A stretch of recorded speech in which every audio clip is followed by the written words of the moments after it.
Hello friends, मैं Amrendra Kumar. Welcome to Edu Point. मैं उम्मीद करता हूँ कि आप लोग बहुत अच्छे होंगे।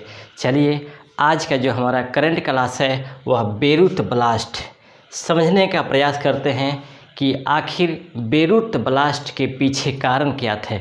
ऐसे कौन से सरकारी सिस्टम जिम्मेदार थे कि बेरूत ब्लास्ट का कारण बना और इसमें निर्दोष लोगों की हत्या होती है, ठीक ना। तो चलिए, सबसे पहले बेरूत ब्लास्ट के पीछे जो कहानियाँ जिम्मेदार थी, जो इसके पीछे तंत्र जिम्मेदार थे, वो समझते हैं। लेकिन सबसे पहले बेरूत ब्लास्ट कैसे होता है और इसके पीछे क्या कारण थे, ये जानने का प्रयास करते हैं। समझिएगा, बेरूत ब्लास्ट होता है वह आपको 4 अगस्त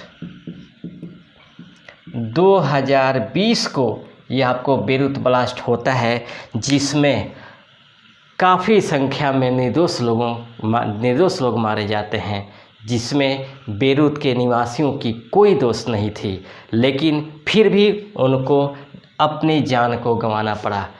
अब ये बेरूत ब्लास्ट हुआ क्यों, इसके पीछे कारण क्या है, वो जानते हैं। समझिएगा, ये 7 वर्ष पहले की कहानी है ना।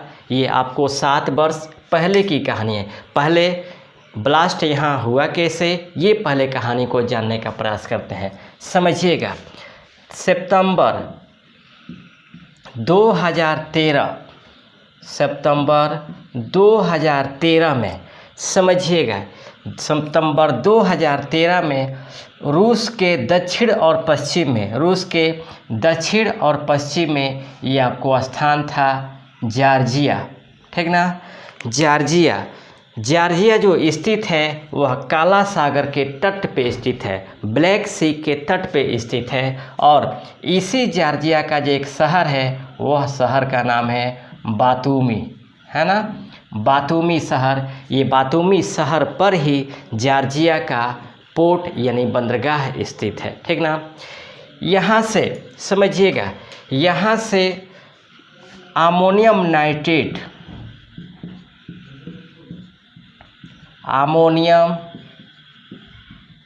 नाइट्रेट का खेप आपको पहुंचना था मोजाम्बिक। अब समझिएगा, इस अमोनियम नाइट्रेट का खेल कैसा है ना। अमोनियम नाइट्रेट मोजाम्बिक की एक कंपनी है जिसका नाम है फैब्रिका द एक्सोलिबोज दी मोजाम्बिक। देखिएगा, कंपनी का नाम है फैब्रिका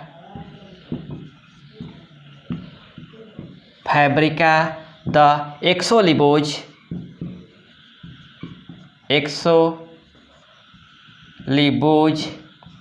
दी मोजाम्बिक। इस नाम से ही लगता है कि आपको मोजाम्बिक की कंपनी थी, है ना। ये जो मोजाम्बिक है, ये अफ्रीका महाद्वीप का देश है। यहीं की कंपनी थी फैब्रिका द एक्सोलिबोज दी मोजाम्बिक। इस कंपनी ने जॉर्जिया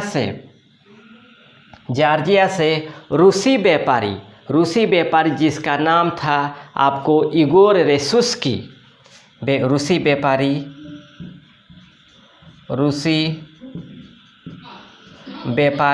जिसका नाम था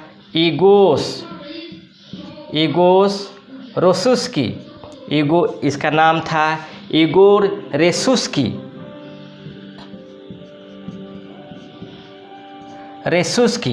इस रूसी व्यापारी से फैब्रिका द एक्सोलिबोज कंपनी ने आपको 2750 मीट्रिक टन अमोनियम नाइट्रेट खरीदा, है ना। हालांकि जो कंपनी है यह विस्फोट बनाने की कंपनी है। जो फैब्रिका द एक्सोलिबोज दी मोजाम्बिक कंपनी है, यह विस्फोट बनाने वाली कंपनी है। ये कंपनी ने रूसी व्यापारी इगोस रेसुस्की से 2750 मीट्रिक टन अमोनियम नाइट्रेट खरीदा। और ये जो अमोनियम नाइट्रेट का खेप था, यही अमोनियम नाइट्रेट का जो खेप आपको जॉर्जिया से काला सागर, लाल सागर होते हुए आपको मोजाम्बिक में आना था। समझिएगा, ये हमारा काला सागर है, ये भूमध्य सागर है और ये हमारा लाल सागर है ना, ये हमारा लाल सागर है, समझिएगा लाल सागर है ना। अब देखिए जो इगोस रेसुस्की जो यूरोपियन जो रूसी व्यापारी था, इसने एक भाड़े पे जहाज़ लिया, एक लीज पे जहाज़ लिया जिसका नाम था रोसस, है ना, रोसस नामक जहाज़ लिया था भाड़े पे। और इसी रोसस नामक जहाज़ से ये आपको 2750 मीट्रिक टन अमोनियम नाइट्रेट को भर करके आपको मोजाम्बिक भेजना था, ठीक ना।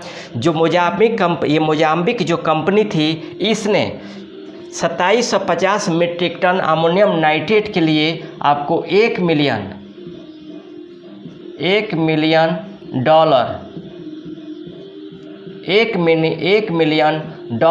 दिया था, जो लगभग $10 लाख होता है ना, लगभग $10 लाख इसके लिए 2750 मीट्रिक टन अमोनियम नाइट्रेट के लिए पैसा पे किया था, है ना। और रूसी व्यापारी ने इसे बेचा था कहाँ से, जॉर्जिया से। और इसी जॉर्जिया के बातूमी नामक बंदरगाह के माध्यम से रोसस नामक जहाज़ से इसे मोजाम्बिक भेजना था, है ना। रोसस नामक जहाज़ में टोटल 10 क्रू मेंबर थे, है ना, टोटल 10 क्रू मेंबर थे। अब समझिएगा रोसस नामक जहाज़ से, क्योंकि रोसस नामक जहाज़ भी आपको जॉर्जिया का ही था, रूस जो इगोस रेसुस्की जो व्यापारी था, इसने रोसस नामक जहाज़ को किराए पर ले करके इसको मोजाम्बिक के लिए भेजने का प्रयास किया, है ना, क्योंकि इसी पे अमोनियम नाइट्रेट लादा गया था। अब देखिए रोसस नामक जहाज़ को इगोस रेसुस्की ने ज़्यादा किराया नहीं दिया था। हालांकि जो रोसस नामक जहाज़ था लगभग 40-45 साल पुराना जहाज़ था, जो काफ़ी जर्जर अवस्था में था। एक तरह से देखा जाए तो समुद्री मार्गों में ये चलने लायक नहीं था, लेकिन इस जहाज़ को तैयार किया जिसमें 10 क्रू मेंबर थे। और इगोस रेसुस्की ने इन्हें शुरू में ही ज़्यादा पेमेंट नहीं दिया था, इन्हें किराया नहीं दिया था। जब यह जॉर्जिया से निकला तो जॉर्जिया से निकलने के बाद यह ग्रीस में आया और ग्रीस में आ कर के इसमें ईंधन भरा गया, है ना, ग्रीस में आकर के ईंधन भरा गया। और यहीं से इसको आपको लाल सागर होते हुए आपको स्वेज नहर पार करते हुए आपको मोजाम्बिक आना था, है ना। लेकिन हमें मालूम है कि कभी भी एक देश से दूसरे देश में पार किया जाता है, जल संधियों को पार किया जाता है तो चुंगी देना पड़ता है। ये जो रोसस नामक जहाज़ था ग्रीस में, यानी ग्रीस से अपना ईंधन भराने के बाद जब स्वेज नहर पार करने को आया तो क्रू मेंबर का जो कैप्टन था वह आपको बोरिस था, है ना। क्रू मेंबर का जो कैप्टन था वह आपको बोरिस था। इन्होंने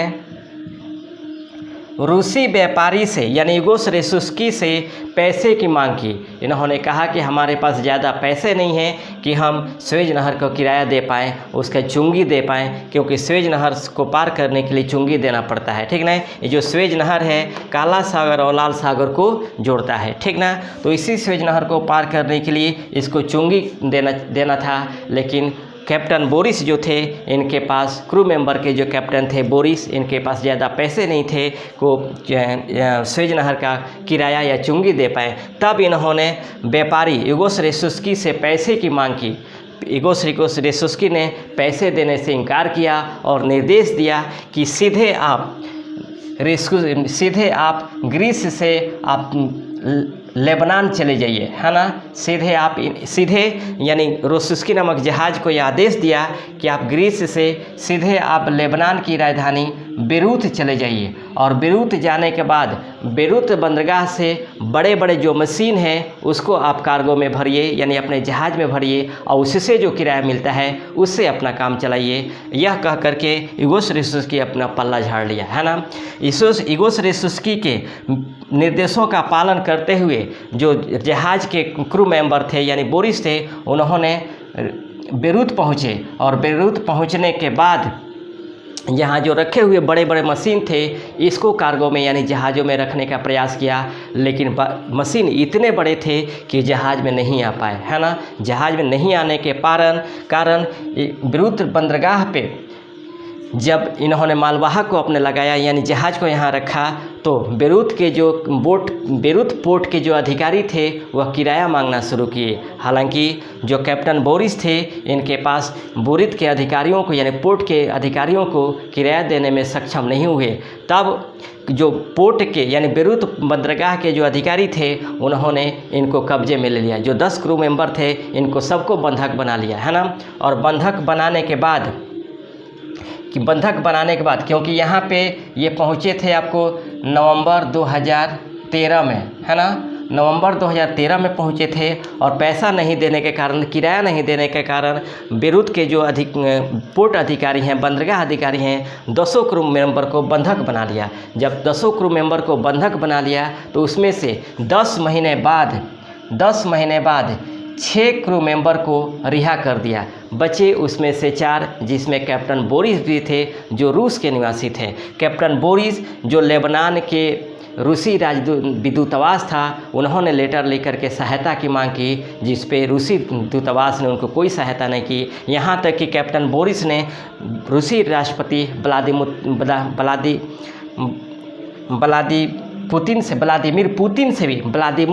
पुतिन से भी लेटर लेकर के सहायता मांगी, लेकिन वहाँ से भी सहायता नहीं मांगा। तब बोरिस ने क्या किया कि बेरूत पोर्ट पे खड़े अपने जहाज़ से कुछ ईंधन को बेच करके लेबनान के न्यायालय में मानवाधिकार से संबंधित दया याचिका दायर की, जिसे लेबनान न्यायालय ने इन 6 कैप्टन सहित 4 क्रू मेंबर को भी रिहा कर दिया।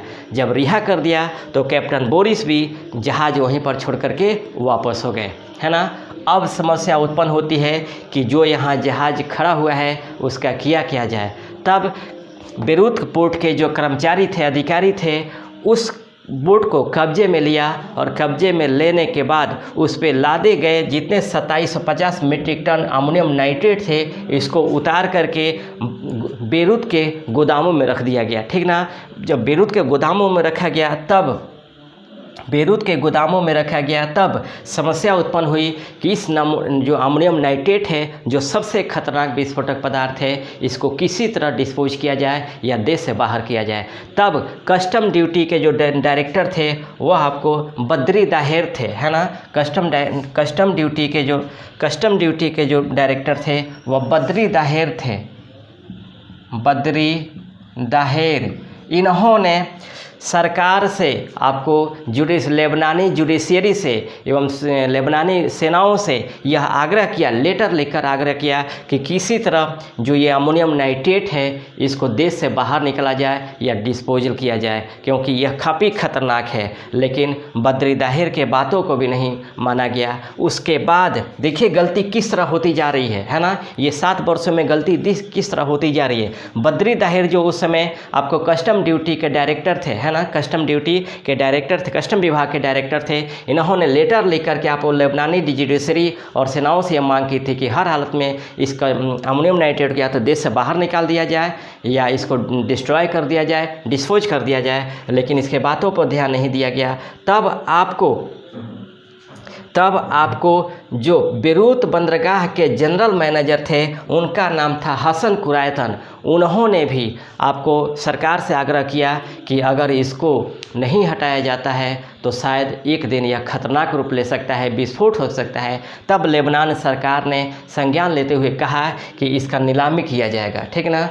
सरकार ने कहा इसे नीलामी किया जाएगा, लेकिन नीलामी भी नहीं हो पाई। नीलामी नहीं होने का मुख्य कारण कुछ वैज्ञानिकों, कुछ रक्षा विशेषज्ञों और राजनीतिज्ञों का मानना है कि यहाँ पे जो आतंकवादी संगठन है उसका नाम है हिजबुल्लाह, है ना। इसका नाम है हिजबुल्लाह और हिजबुल्लाह को अमोनियम नाइट्रेट नामक विस्फोटक में काफ़ी दिलचस्पी है। इसका उदाहरण इसलिए लिया जा सकता है कि आपको फ्रांस, बुल्गारिया, जर्मनी इत्यादि देशों में जो आतंकवादी घटनाएं हुई थी, विस्फोट हुए थे, उसमें अमोनियम नाइट्रेट का प्रयोग किया गया था। और इससे अनुमान लगाया गया कि अमोनियम नाइट्रेट का जो प्रयोग करने वाला जो आतंकवादी संगठन है, चरमपंथी है, वह हिजबुल्लाह है ना। इसका और एक उदाहरण तुरंत मिलता है कि 2019 में हिजबुल्लाह का एक आतंकवादी था जिसका नाम था अली कुरानी। उसे 2019 में न्यूयॉर्क न्यायालय ने 40 वर्षों के लिए सज़ा दी थी, है ना। 40 वर्षों के लिए सज़ा दिया था। 40 वर्षों का सज़ा इसलिए दिया था कि जो अली कुरानी था यह चीन से अमोनियम नाइट्रेट खरीदने का प्रयास कर रहा था, जिसके जुर्म में इसे सज़ा दिया गया था, है ना। ये जो बेरूत पोर्ट है, कहा जाता है या संभावना व्यक्त की जाती है कि जो अमोनियम जो बेरूत पोर्ट है, इस पर पूरा दबदबा आपको हिजबुल्लाह का है ना, क्योंकि इसी के यहाँ पे मर्जी चलती है। और ये भी कहा जाता है कि बेरूत बंदरगाह के माध्यम से ही हिजबुल्लाह के जो कमांडर है वह विदेशों से हथियारों का खरीद फरोख्त करता है, यानी अवैध कारोबार करता है। इसीलिए इसके दबाव के कारण आपको अमोनियम नाइट्रेट का नीलामी नहीं हो पाया। इस तरह से जो वहाँ के बेरूत निवासी थे वो एक ऐसे टाइम बम पे बैठे थे, एक ऐसे टाइम बम पे वो बैठे थे जहाँ के टाइम बम का काउंटडाउन 7 वर्ष पहले से स्टार्ट हो गया था और अंततः जा कर के 4 अगस्त 2020 को यह विस्फोट होता है ना। और विस्फोट होने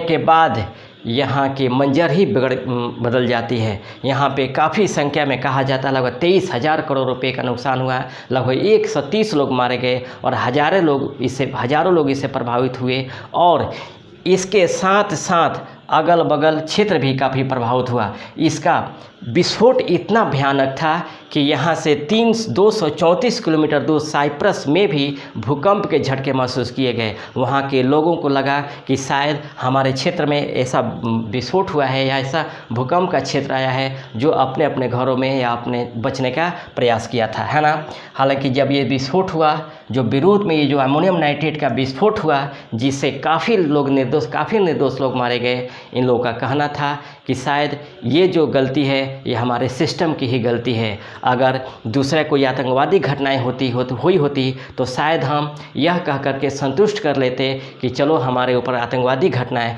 घटित हुई है, जिसका हम खमियाजा भुगत रहे हैं। लेकिन इसका खमियाजा तो हमारे अपने सिस्टम के द्वारा ही किया गया, जिसका हमें खमियाजा भुगतना पड़ा, ठीक ना।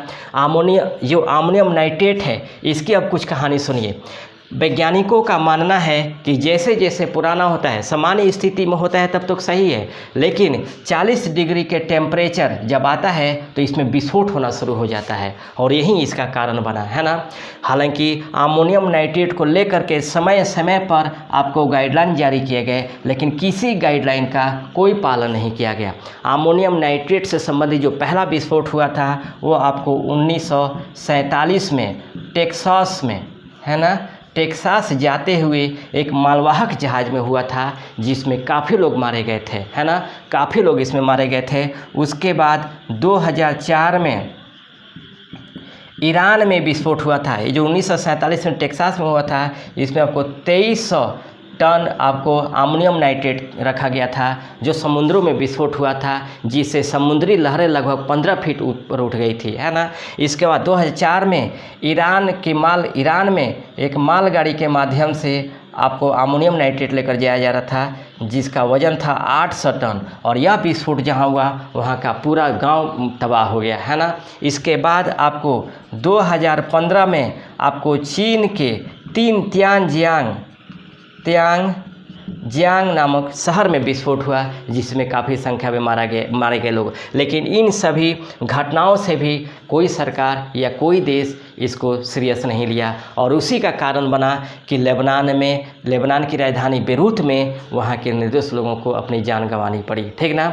तो ये हमारा था बेरूत ब्लास्ट, है ना। बेरूत ब्लास्ट कोई आतंकवादी घटनाएं नहीं थी, बल्कि वहाँ के सरकारी सिस्टम का ही एक गलत मापदंड था, एक गलत रवैया था, उसका कोई एक सीरियस रूप नहीं लिया गया, जिसका यह परिणाम भुगतना पड़ा, ठीक ना। इसी तरह और भी जितने भी, ये केवल अमोनियम नाइट्रेट ही नहीं, इस तरह बहुत से ऐसे विस्फोटक पदार्थ हैं जिसको लेकर के विश्व का लगभग सभी देश इसको लेकर के सीरियस नहीं होते हैं और उसका खमियाजा भुगतना पड़ता है। पूर्व में हुए आतंकवादी घटनाओं को छोड़ दिया जाए तो आपको इन विस्फोटकों के माध्यम से देश में समय समय पे घटनाएं घटित हो रही है, इससे भी सीख नहीं सरकार ले पाती है ना। तो ये था हमारा बेरूत ब्लास्ट। फिर हम कोई नया टॉपिक लेकर आएंगे, तब तक के लिए इतना ही। Best of luck.